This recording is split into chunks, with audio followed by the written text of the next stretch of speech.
এরা হচ্ছে পলকের অনুসারী।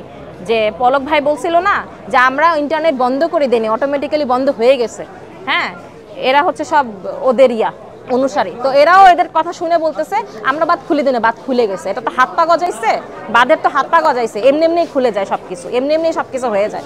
এসব ফালতু বাকওয়াস কথাবার্তা বলার শোনার একদম সময় নেই। এখন একটাই কথা, বন্যার্ত মানুষদেরকে, বন্যা দুর্গত এলাকার মানুষদেরকে উদ্ধার করে আনতে হবে।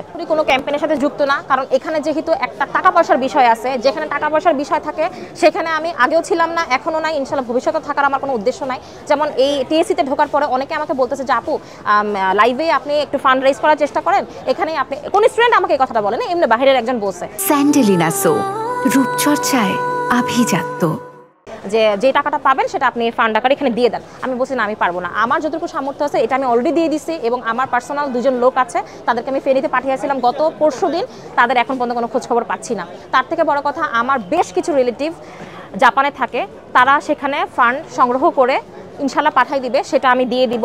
এবং সেই সাথে হচ্ছে শুকনো খাবার থেকে শুরু করে শুকনো কাপড় সব কিছু যতটুকু আমার সামর্থ্য আছে সেটা আমি আমার মতন করে দিয়ে দিব। আমি কোনো গোষ্ঠী বা কোনো দল বা কোনো কিছুর সাথে আমি সংযুক্ত না, সংযুক্ত থাকার আমার কোনো ইচ্ছাও নাই। আমি পার্সোনালি যতটুকু পারবো ততটুকু হেল্প করবো। সব থেকে বড় হেল্প করার আমি এটাই চেষ্টা করতেছি, মানুষকে ইনফ্লুয়েন্স করা।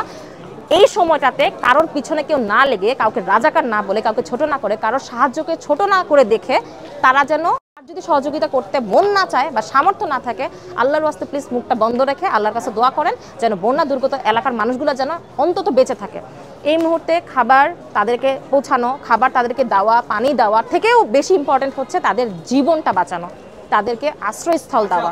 প্রথমে হচ্ছে আমি সবার কাছে একটা রিকোয়েস্ট করতে চাই যে যারা এই মুহূর্তে সাহায্য সহযোগিতা করার চেষ্টা করতেছে বা করতেছে, তাদেরকে প্লিজ ইনফ্লুয়েন্স যদি করতে না পারেন, অন্তত উল্টাপাল্টা কথা বলেন না, অনলাইনে কেউ কারোর পিছনে লাগেন না। এটা আমি সবার আগে সবার কাছে রিকোয়েস্ট করব, কারণ যারা হেল্প করার চেষ্টা করতেছে তাদের জন্য হাজার না হোক, লক্ষ না হোক, একটা প্রাণ হলেও বাঁচবে, একটা প্রাণ হলেও ওখান থেকে উদ্ধার হয়ে আসতে পারবে।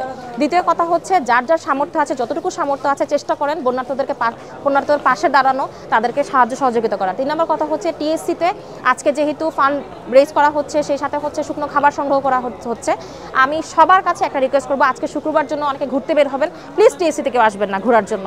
যদি আপনাদের উদ্দেশ্য থাকে টিএসসিতে আসার, উদ্দেশ্যের জন্য পাশাপাশি এটাও হয় যে আপনি টিএসসিতে আসতেছেন বন্যার্থদেরকে সাহায্য সহযোগিতা করার জন্য, প্লিজ কেউ টিএসসিতে ঘোরাঘুরি করার উদ্দেশ্যে আজকে আসবেন না, বা টিএসসির অত্র এলাকাতেও আসবে না। কারণ আজকে টিএসসির এখানে যারা আর কি সাহায্য সহযোগিতা করার জন্য আসতেছে, তারা একের পর এক গাড়িতে করে আসতেছে, আর গাড়ির প্রচণ্ড পরিমাণে ভিড় হয়ে যাচ্ছে বাহিরে, ছাত্রছাত্রীরা ট্যাকেল দিতে পারতেছে না, এরকম একটা অবস্থা।